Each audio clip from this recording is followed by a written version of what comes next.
We're live. I just got the message, my phone. Awesome. Got it. All right. Awesome. Good to be here, everybody. How is everyone doing? Happy Wednesday, everyone. Our wonderful little holistic community here. If you're here with us live, say hello, drop us a hashtag live. For those of you that don't know who we are, my name is Brittany. I'm a holistic nutritionist, one of the admins in this group. I am the owner of Fresh and Fit Nutrition. And this is my wonderful partner in crime, the man who needs no introduction, Chris Porton.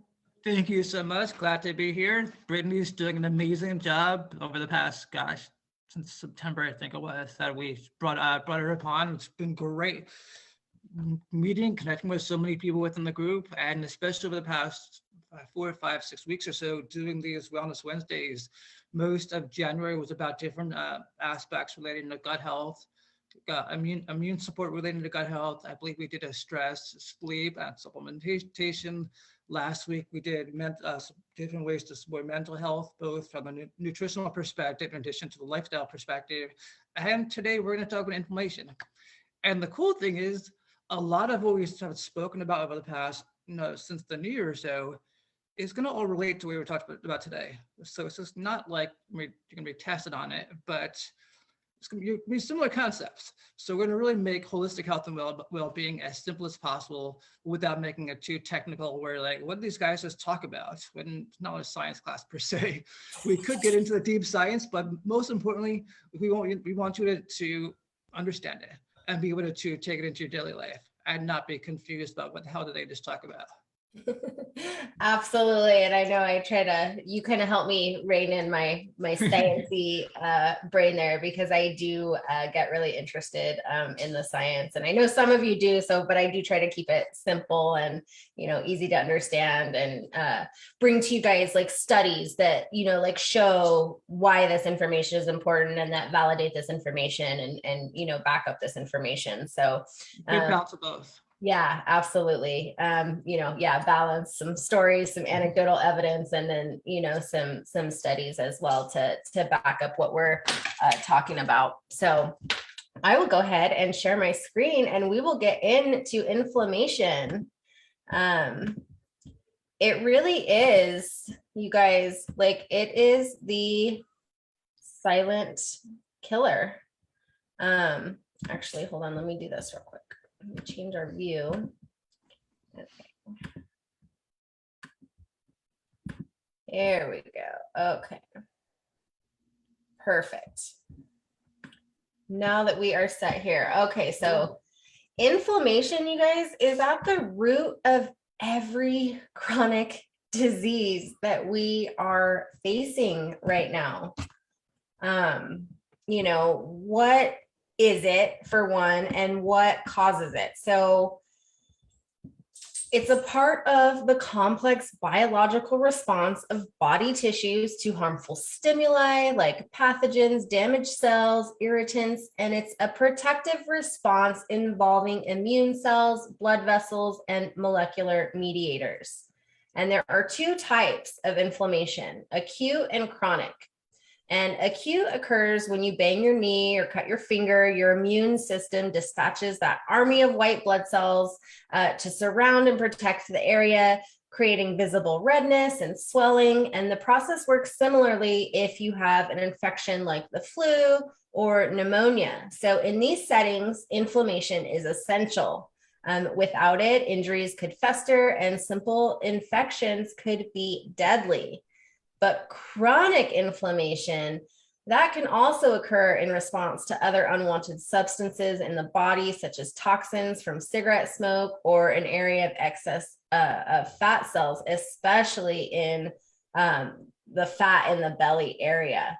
So we definitely want to avoid chronic inflammation. How about it, Chris? Sure. And this is something that we've spoken about before, like I just mentioned, with regard to inflammation. ultimately our body runs on food, nutrients, minerals, vitamins, and so forth. The easiest way from a nutritional perspective, and we can touch more into the biological perspective of free radicals, how free radicals are affected, the difference. But ultimately, like I've said probably last week and the previous week as well, when it comes to food and how it affects our body, just from that perspective, eat an apple, just an apple, grape, orange, mostly lower sugar fruits, and see how you feel. And then go and have some chips, more processed foods, and see how your body feels. You're gonna notice a big difference in that because your body is reacting to the inflammation that happens from the processed foods. Processed foods can also come from ingredients such as foods that are high in omega-3, sugar, and so forth. Sugar is like number one, as we're probably going to mention that at least once a day within the group, or up to a couple times a day or a week or as well, when it comes to inflammatory reactions. But so sugar, gluten, and dairy. Notice the theme. We probably touched on that every Wednesday since the New Year. So, but sugar, gluten, and dairy are some of the most common foods, nutrients, and so forth. I mean, basically toxins that can cause inflammatory reactions. Another thing is stress can cause inflammation because of the chemical hormonal reactions like we've spoken about. Even just thinking about a certain thing happening. If you think about driving down the road and you have to slam on your brakes because there's a traffic jam ahead, your body reacts. It sends all of the blood to the extremities, and that's where it has to save your life and so forth. So it's really simple, like I mentioned, when it comes to that. So just try and do your best to, I probably tell us again 5-10 minutes, but listen to your body when you just in different situations, because it's going to affect you both now and into the future from the stress perspective, in addition to the lifestyle perspective of just how it affects you. And basically chronic stress basically leads to chronic disease. I believe I spoke about sometime in January how I might be going off track, but it's going to come back together, about how how the number 1 and 2 risk factors for COVID or metabolic syndrome, which goes back to inflammation in the metabolic pathways in the body, and stress. So both when your body is stressed and inflamed, it can't handle the other things. If your body's inflamed, it can't fight off a pathogen or a virus. So managing your inflammation levels as best as possible is really important. And there are blood tests that can check into that. I believe it's homocysteine levels and CRP. I'm not a doctor, but I do know doctors. But like I said, simple things, simple lifestyle and food practices can make a big difference there. Yeah, absolutely. And one of the most potent tools to fight chronic inflammation, like Chris was talking about, it doesn't come from the pharmacy, but it comes from the farmer's market. The foods we eat make such a huge difference. We want to, aim for an overall healthy diet that contains plenty of fresh fruits and vegetables, quality protein, healthy fats, and not only that, not only reducing our inflammatory load, it's going to help our mood, right? It's going to help our physical health, eating real food. We talk about, I feel like, I'm a broken record sometimes, but really it's those basic things, you guys. Eat real food, drink water, do things that manage your stress, get sleep, all these things, they make really just a huge, huge difference, in terms of your inflammatory load. And we'll get into right now, inflammation and disease, because like I mentioned, this is at the root of every chronic disease. Cancer, arthritis, Alzheimer's, neurological diseases, cardiovascular diseases, autoimmune, pulmonary, diabetes. According to a Harvard Medical School report, chronic inflammation plays a central role in some of the most challenging diseases of our time, including rheumatoid arthritis, cancer, heart disease, diabetes, asthma, and even Alzheimer's. And a scientific article published in 2012, an increasing body of evidence shows that chronic inflammation causes and advances many common diseases. Arthritis is inflammation of the joints. Heart disease is inflammation of the arteries. The list goes on. And I have some key points here. So, with arthritis, so many people understand that inflammation is the cause of the pain. And even though there are many types of arthritis, damage to joint cartilage leads to bone shear, inflammation, and pain and osteoarthritis.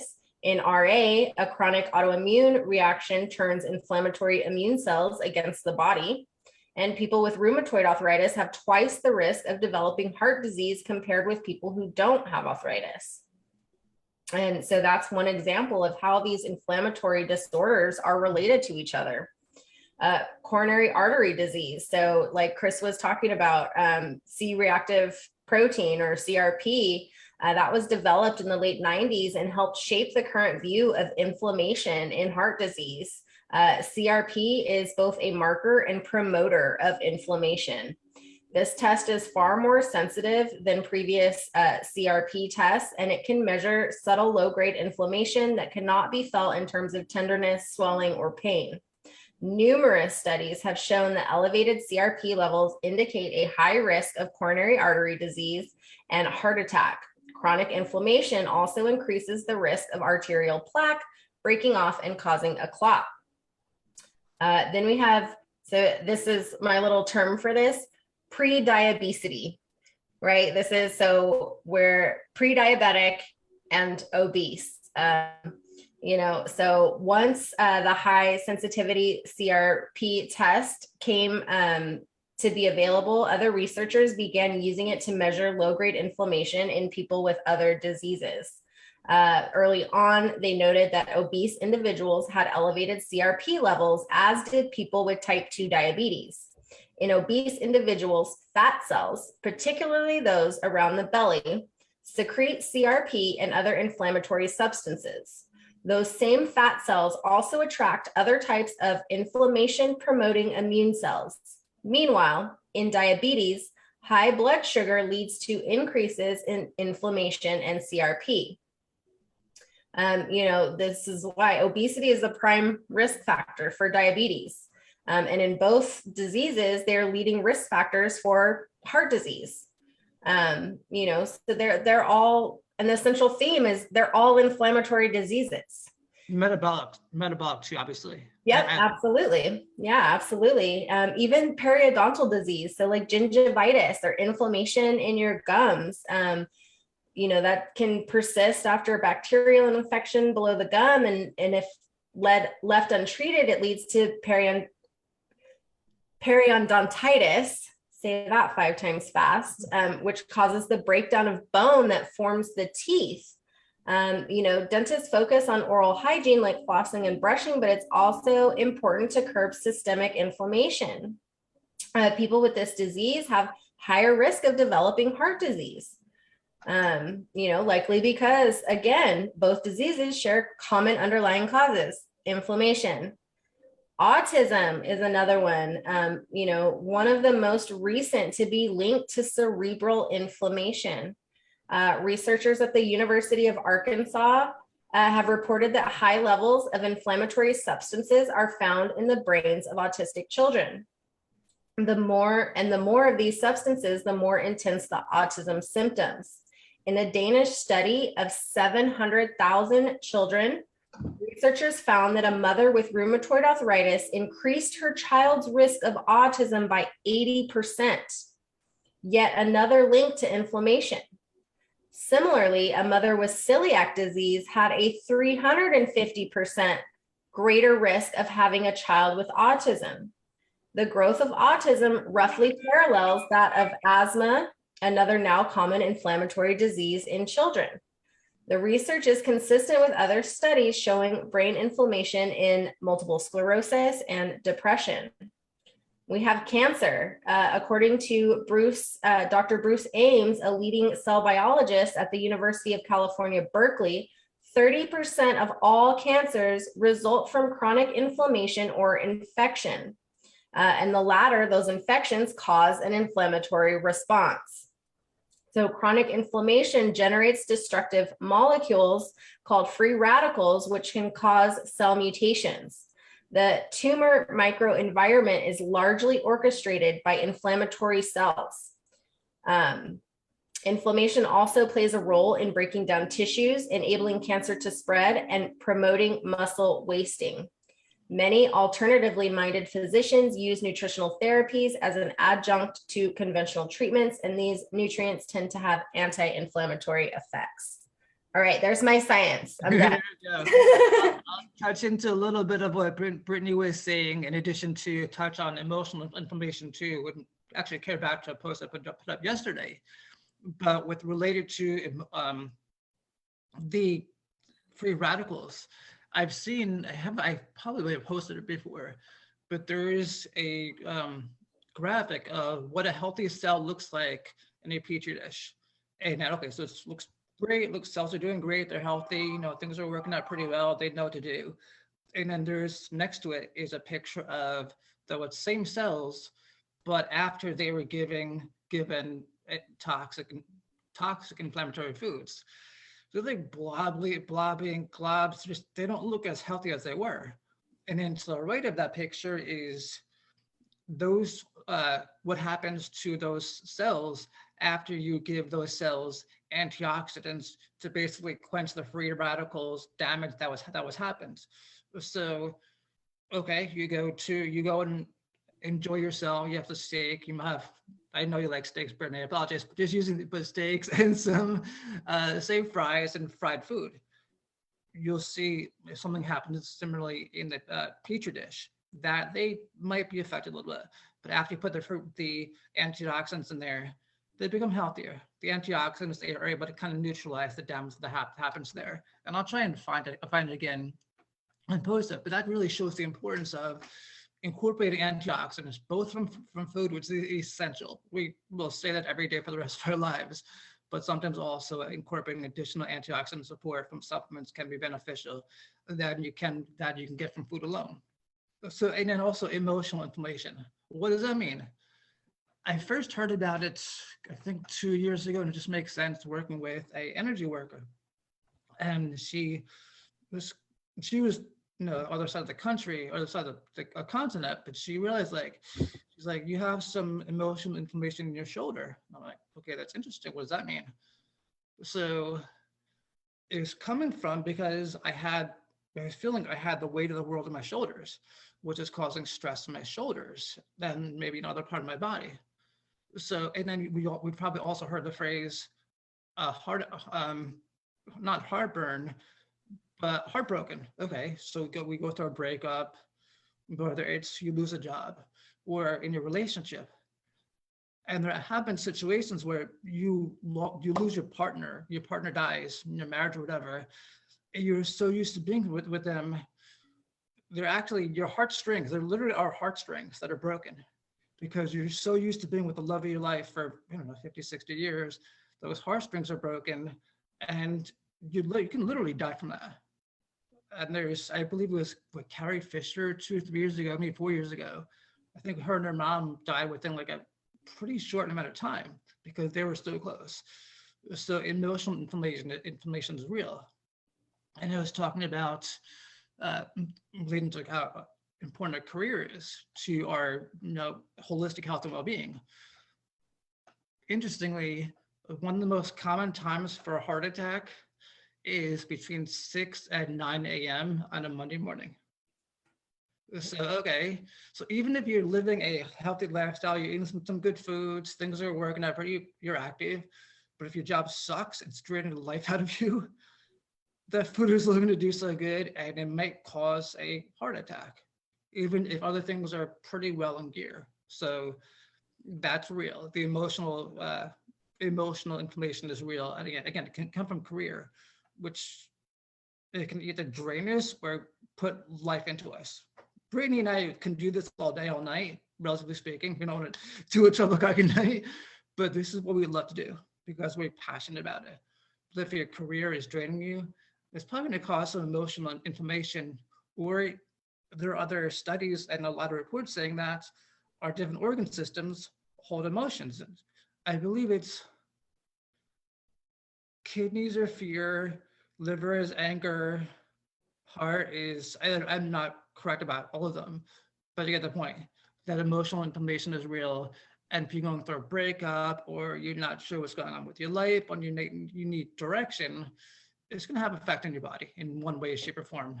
Or if you hit your father, sorry, maybe it's a Freudian slip. So I don't know who said that there, but hit a family member, and it's just things like you don't know who you are.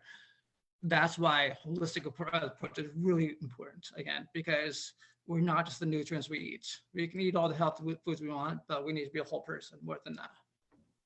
Yeah, absolutely. It's so interesting with that emotional inflammation, because it's can definitely make a difference, and that's why we both love this holistic aspect, right? Because we're working with the entire person. We're working on that emotional health. We're working on that mental health. We're working on that spiritual health, in addition to, properly feeling the body, teaching people how to be active. It all makes a huge difference, because we are a bunch of systems, right? And all the systems need to work, in tandem for us to, truly have health.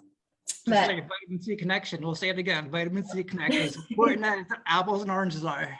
Absolutely. So that brings us to foods that cause inflammation. So there's no doubt that, like we've been talking about all the time, diet plays a big role in the body's inflammatory response. A study conducted in 2017 found that 25% of people with rheumatoid arthritis reported their diet impacted their symptom severity. Even for those that are not suffering from an autoimmune disease, limiting foods that cause inflammation can be beneficial for overall health. I 100% agree with that. I work with a lot of people with autoimmune disease. I currently have a client with rheumatoid arthritis right now, and she notices, she goes, I went out to dinner. I had dinner at a friend's house last week. She goes, and there was some gluten in the food, and I didn't want to offend, so I ate it. And she goes, and I immediately could tell the difference. I could feel the inflammation in my body. The next day she woke up, her hands were more swollen. So it makes a big difference, but you don't even have to have an autoimmune condition like rheumatoid arthritis to feel the impact of inflammation. And when you cut out these foods for a certain amount of time and then you try to eat them, you feel it almost instantly. It is pretty crazy. But some of these foods, so fried foods, right? They're high in trans fats, which increase LDL cholesterol levels and increase the risk of developing heart disease, cancer, and diabetes. Fried foods also trigger inflammation due to advanced glycation end products, or AGEs. And the more AGEs your body has, the higher the inflammation will be. According to a study published in the Journal of Medicine, increased consumption of trans fats led to higher levels of markers for inflammation, including CRP and interleukin 6. And you guys, they used to promote these trans fats as healthy, which is another reason why we don't trust the FDA, right? Yeah, because this stuff, margarine, all these things, these hydrogenated oils, these trans fats, right? Oh, they're healthy. Butter is bad for you. BS. And now they've now trans fats are banned, but I feel like they're still in things. I don't really know. When you eat real food, you don't have to worry about it. And the other one, sugar, artificial sweeteners, high fructose corn syrup. The average American consumes 17 teaspoons of added sugar each day, when we should be consuming 6 teaspoons or less. And that even might be high. That's government guidelines, right? Overconsumption of sugar can cause excess production of cytokines. Cytokines are directly related to inflammation in the body. Excess sugar consumption can also lead to obesity, insulin resistance, diabetes, fatty liver disease, cancer, and chronic kidney disease. Studies also show that artificial sweeteners can disrupt the health of the gut microbiome, which plays a key role in modulating inflammation. Processed meats, recently classified as carcinogenic by the World Health Organization. They've been salted, cured, smoked, dried, or canned, and include foods such as bacon, jerky, hot dogs, pepperoni, salami, sausage, and some deli meats. These are associated with an increased risk of heart disease, diabetes, stomach and colon cancer. The process of preparation creates those AGEs that I mentioned that are linked to inflammation. There are many factors that can contribute to colon cancer. One mechanism is believed to be colon cells' inflammatory response to processed meats.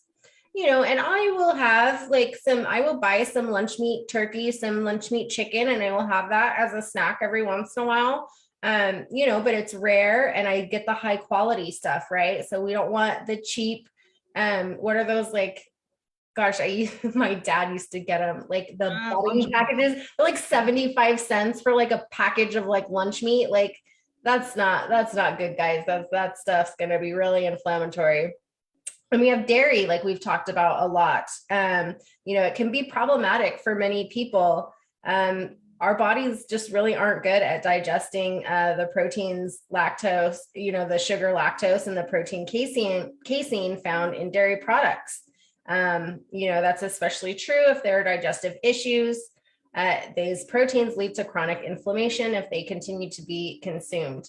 And there are lots of health benefits to eating, organic dairy, right? Like some Greek yogurt, things like that. But conventional dairy, it is so bad for us, you guys. It is so bad for us. It's so pro-inflammatory. And gluten, obviously we have a strong thing with gluten because both of us are gluten-free. You don't have to be gluten-free. If you have an autoimmune disease, I 100% recommend being gluten-free because it will make a huge difference in your symptoms. And it's really not so, I think more of it is the way it's processed in this country, the way we grow it. They spray Roundup on it right before harvest wearing hazmat suits. And then they ship it off to be made into bread for us to eat. That's scary, right? So I think a lot of it has to do with kind of the way, it's processed and grown in our country too. But, it's very, very inflammatory for our bodies. And then the other big one is these vegetable seed oils, you guys.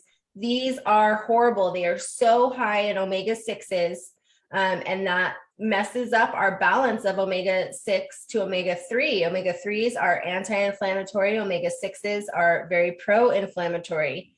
So these oils are like canola, corn, safflower, sunflower, and peanut. They're very high in those omega-6s.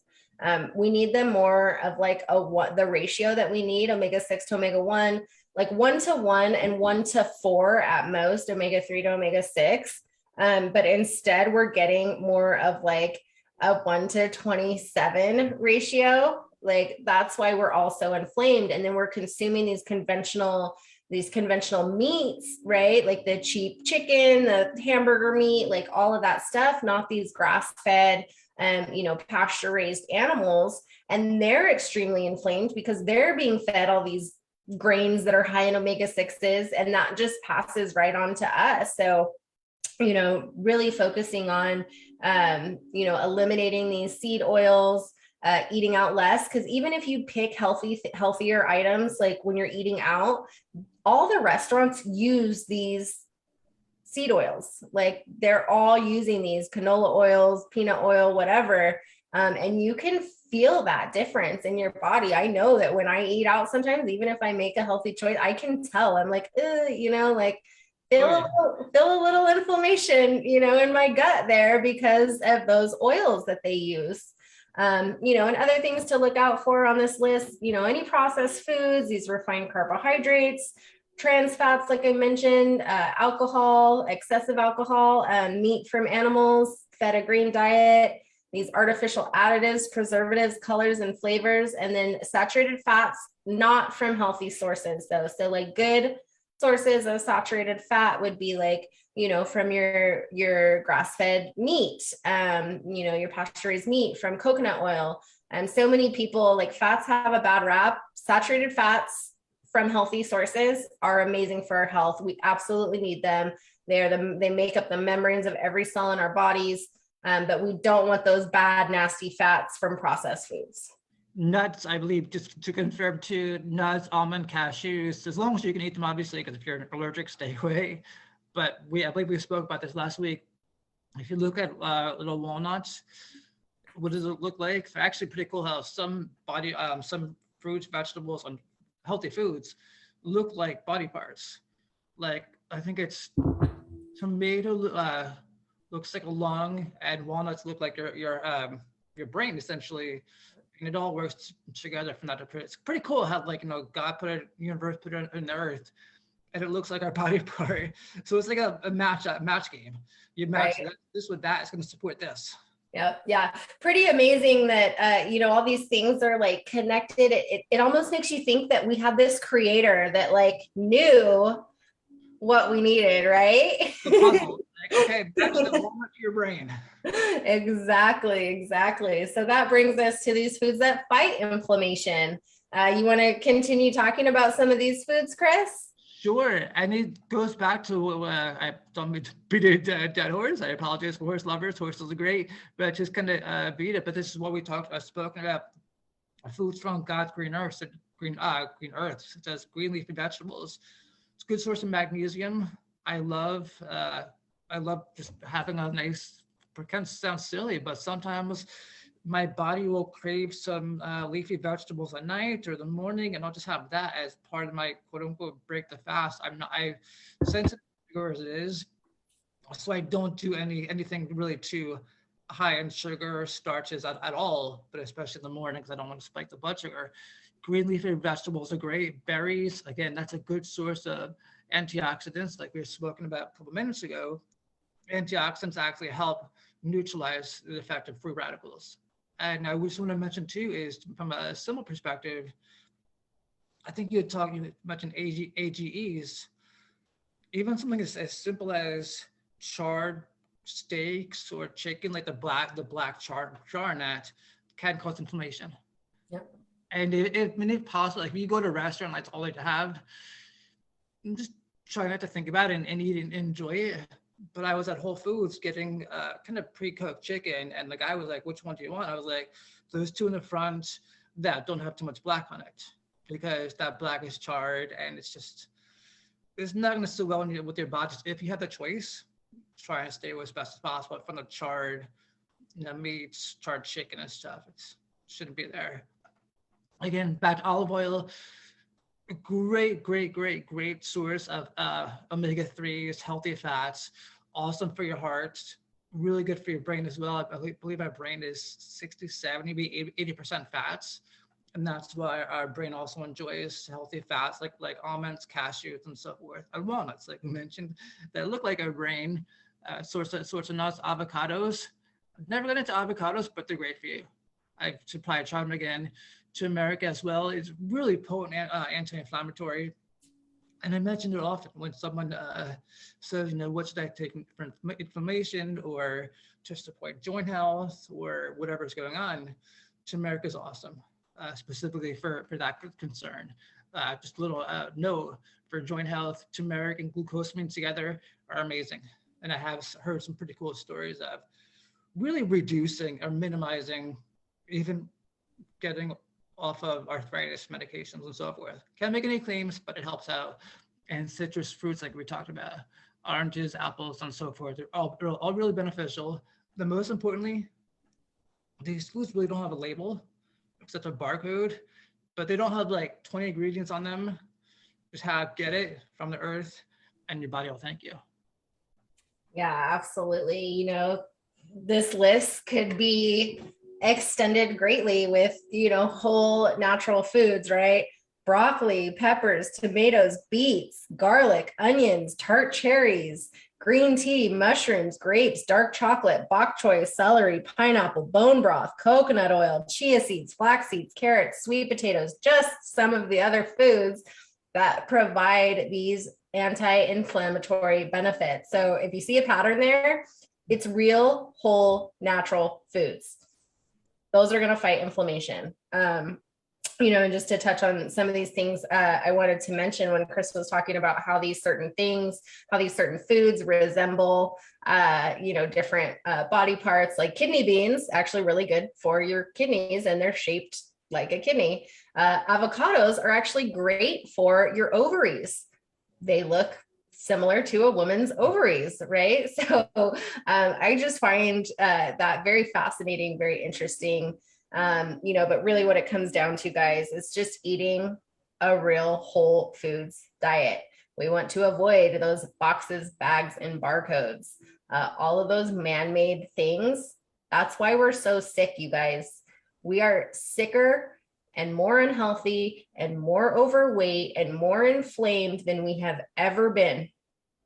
And it really makes you wonder when there's a certain person who's been in charge for a very long time of our supposed health, the establishments, the bodies that are supposed to look over our health.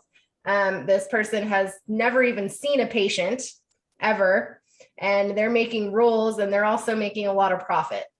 So we really have to, go back to basics and listen to what God wanted for our bodies. Like, he made all these things so that we had, herbs to treat different things and foods to, create health. So really focus on that and get rid of the garbage that these corporations are feeding us, right? And feeding our children. They spend millions of dollars a year to try to make these foods more addictive, to make them taste better. And they know what they are doing to our health. They know that it is their fault that we are so sick, and they are just laughing all the way to the bank. So we really have to take it upon ourselves to be like, enough is enough. I'm taking back control of my health. I'm going to eat real food, whether that's, starting a little herb garden, going to your farmer's market, doing things like that to bring back real food into our diets. There's a time and a place, I'll do some processed stuff, right? I'll have some gluten-free crackers every once in a while, maybe some gluten-free pasta every once in a while. But, 90% of the time I'm eating real whole foods. I'm having a vegetable. I'm having fruit. I am having a meat. I am having some healthy fats. Maybe, occasionally some rice or, some healthy carbohydrates, but 90% of the time it's real food. So we've got to get back to that if we want to be healthy. You cannot continue to eat a bunch of processed food and be healthy. We'll probably mention this again too, like after every talk we do, but Brittany and I have I've been gluten-free for 13 years, and I think Brittany for a year or two. It made a big difference, but we're not here just promoting that. You can do what you want to do, but we're also in a gluten-free support group. And these are like the day one people that are like, what do I do anymore? I'm so used, like, what's gluten-free? And they'll go to Sam's Club or Trader Joe's or Kroger or whatever store, and they're like, what are your gluten-free favorites? And it's when I was first gluten-free 13 years ago or so ago, most of what I ate was processed gluten-free food, processed waffles, crackers, bread, potato chips, pretzels, etc.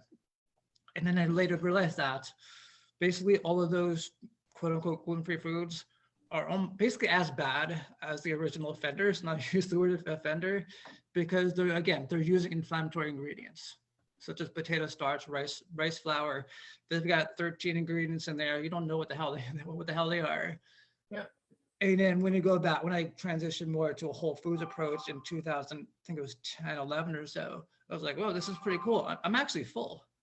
I'm not eating like a Pringles can, and once you pop, you can't stop. So it really shows the importance of whole foods. And I'll even have like just these like bag of hippies. It's organic. And I'll have a couple, but you just can't stop because there's nothing to fill you up. and then I feel like shit afterwards. Like I feel like my heart was racing because again, it has the omega-6s, the canola oil. Even though it's organic, it doesn't necessarily mean that that it's better. If you want to have a few, but listen to your body. If you feel like you're like, oh, I can't do this anymore, just try and take a step back. And that really shows the importance of, even though it's organic, great, that's awesome. I'm glad it's using organic ingredients, but what are those organic ingredients doing? Are they spiking your blood sugar, or are they supporting your health? Yep. Yeah. Just because it has a organic or gluten-free label on it does not mean that it is a health food. And just because it is at a health food store also does not mean it is a health food. So, really, if you are consuming some processed things, which obviously, I mean, the reality is most of us are going to consume some of those, but we need to be really careful and read labels and look at what we're eating, and then also listen to our bodies so that we avoid those inflammatory responses. And we're not expecting everybody to like go be anal and like be detectives at the store, like what is up anymore? But really just listen to your body. And I just want to mention one other quick thing. Turmeric was in there. There's a lot of really, really, really good anti-inflammatory spices, such as turmeric and garlic and basil and other herbs that you can put on your whole foods, and your chicken won't be boring anymore because you're spicing it up and it's going to be really good. Yeah. Or your steak or whatever you're eating. But that's also an extra benefit, obviously, there from the anti-inflammatory properties of those. Yeah, absolutely. And that brings us, to supplements. So I'll just briefly do this because I know this is kind of your area, but, taking a good multivitamin supplement can lower levels of C-reactive protein, like I talked about earlier. It can protect against nutritional deficiencies, some of which can lead to inflammation. So for example, zinc deficiency can increase levels of free radicals, which promote inflammation. In addition, some of the B vitamins serve as cofactors in antioxidant activities, again, helping to reduce inflammation. And then with an antioxidant, so good antioxidant blend, like Chris was talking about, they're going to fight those free radicals, right? It's a large family of nutrients, including vitamin C, E, flavonoids, carotenoids, that all have these anti-inflammatory properties because they will grab that free radical and reduce the inflammatory response. They stop those harmful molecules that promote inflammation. Omega-3, like we talked about earlier, that you find in walnuts, in fatty fish, those are so beneficial for a healthy inflammatory response. They're great for brain health. They're great for cellular health. I recommend that everybody take an omega-3 because we do not get enough fish. And likely if we are consuming that much fish, it's probably not that great because of the high levels of mercury, because of the waters and everything. So taking a good omega-3, super important. Curcumin, which is the active ingredient in turmeric, like Chris was just talking about, great for inflammation. Then there's pycnogenol. So that's the extract of French maritime pine bark and contains a complex of 40 antioxidants. Studies have shown powerful anti-inflammatory benefits. Then we have boswellia, which is also frankincense. This extract is obtained from the resins of the Boswellia serrata, a tree from India, also known as frankincense. This has long been used in Ayurvedic medicine. The compound works by inhibiting 5-lipoxygenase, one of the enzymes needed for the body's production of inflammatory compounds. Studies have shown benefits for people with rheumatoid and osteoarthritis. And then ginger, this is another thing that you can cook with, right? Adds great flavor to dishes. A close relative of turmeric. It's rich in camphorol, which is an antioxidant that inhibits some pro-inflammatory enzymes. Both ginger and ginger-containing supplements have been shown to be helpful with arthritis and muscle pain. So I'm good. Now you can You can go. Awesome. Thank you so much. You did an awesome job. Just want to bring up one other thing too with regard to turmeric slash curcumin. I think it was last week, it might be the week before, about how turmeric properties of turmeric. If you Google or DuckDuckGo, whatever your preferred preference is for looking. Go. Don't Google stuff. Okay, good idea. Thanks for the suggestion there. If you look up on DuckDuckGo specifically, stay up another one, turmeric space CANCER. Just say that. Again, I cannot make any claims, diagnose, mitigate, prevent diseases, but turmeric and then that word next to it. It supports the body and helping to support cellular health. Just say that. But I think I mentioned too, there is a amazing functional integrated medical center in Mexico. One of their treatments for cancer is actually is IVs of turmeric with low dose chemo. I've cited it before, but just want to remind you that like this is real. Like we can't say that adding some turmeric into your lifestyle is going to get prevent, but it has amazing freaking properties, both from the anti-inflammatory perspective, in addition to, whoa, this is pretty cool. It's also gonna help with this. And it might have a positive side effect of that, and in addition to something else. So it'll help out. It's very strong.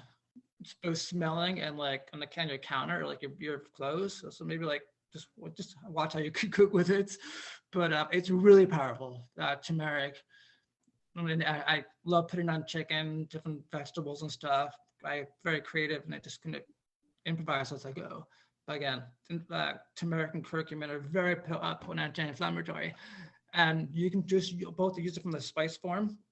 You know, Whole Foods, Trader Joe's, any food store, health food store will have that in the spice form, or you can get it in a supplement form for even more potency than you might get from just adding it into your foods. As we've spoken about probably every Facebook Live we've done, in addition to probably daily as well within the group, a very potent multivitamin and mineral is a good quote unquote insurance policy. And that's actually, it's interesting you mentioned Dr. Bruce Ames from University of California, Berkeley. He's the one that said that. And it helps to give our bodies the nutrients it needs that it can't get from food alone. And again, to support cellular health. There are many other prestigious doctors, Dr. Myron Wentz, who's a specialist in what it takes to keep a cell healthy. At Oregon State University, in Oregon, specifically at the Linus Pauling Institute, they do a lot of research on this. I think it was Balls Fry. But again, it's really important, it's basic. Last week when I mentioned how a quote unquote basic multivitamin and mineral actually helped prisoners in jail. So like, okay, I'm not a prisoner, I don't need it. But no, if they're in that situation where they don't have many options, but it helped improve their mood and well-being, that's pretty cool. What can it do for us that are living our lives to support our health and well-being? When looking for a nutritional product, it's really important to look for one that's science-based. Again, what does that mean? But it has a formulation, like we've spoken about before, that's more than RDA levels. RDA levels were created, I think, back in the 40s or so, when people were dying from scurvy, rickets, malaria, and other nutrient deficiencies.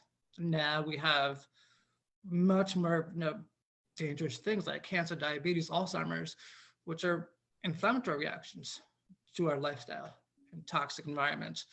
So both good formulation, also really important to make sure that it uses clean ingredients. Are the ingredients tested? Okay, that's important too. How do I know that? There are third-party organizations that'll test the product.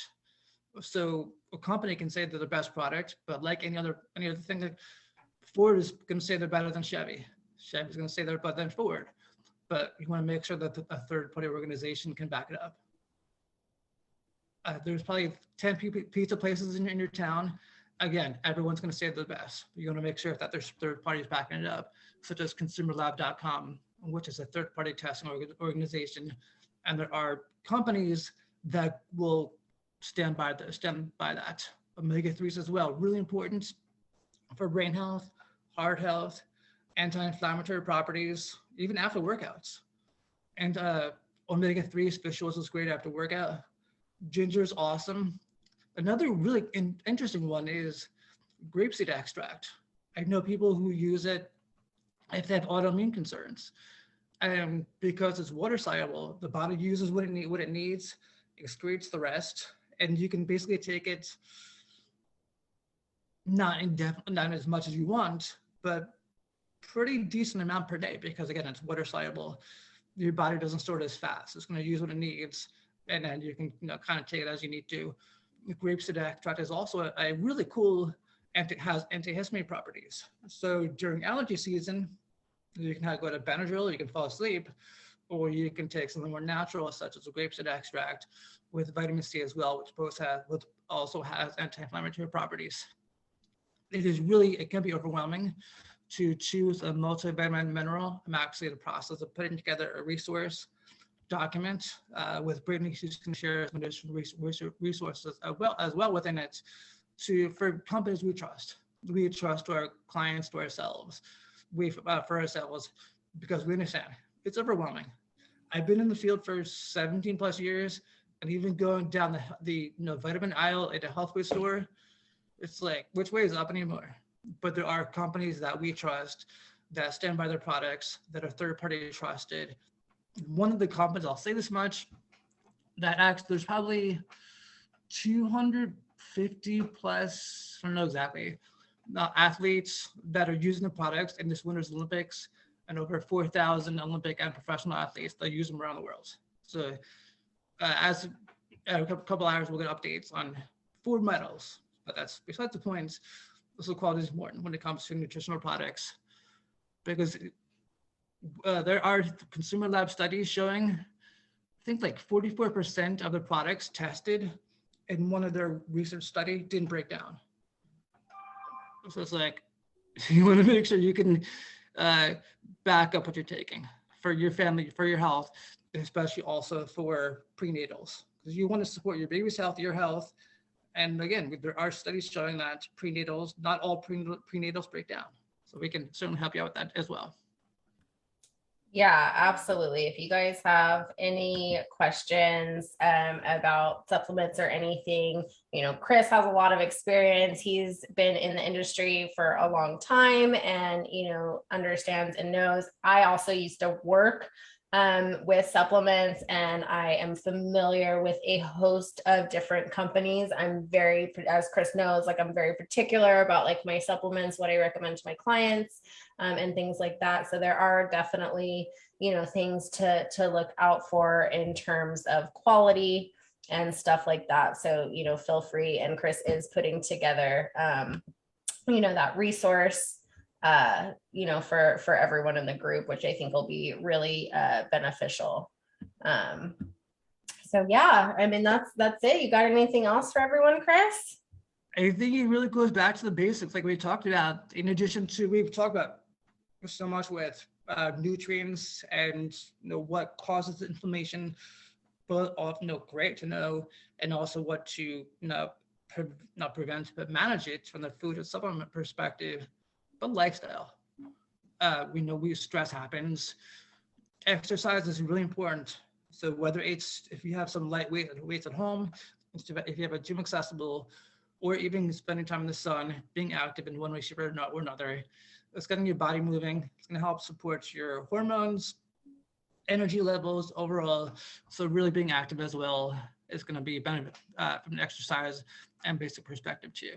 And also, just as I know you've mentioned to me your nighttime routine. Not that I'm putting you on the spot here, but at night you say you take your makeup off, you do some yoga, you do some meditating, you do some prayers to help get your body in the states, and then also helps manage stress and get your body into a state of ease, not stressed out when you're trying to fall asleep.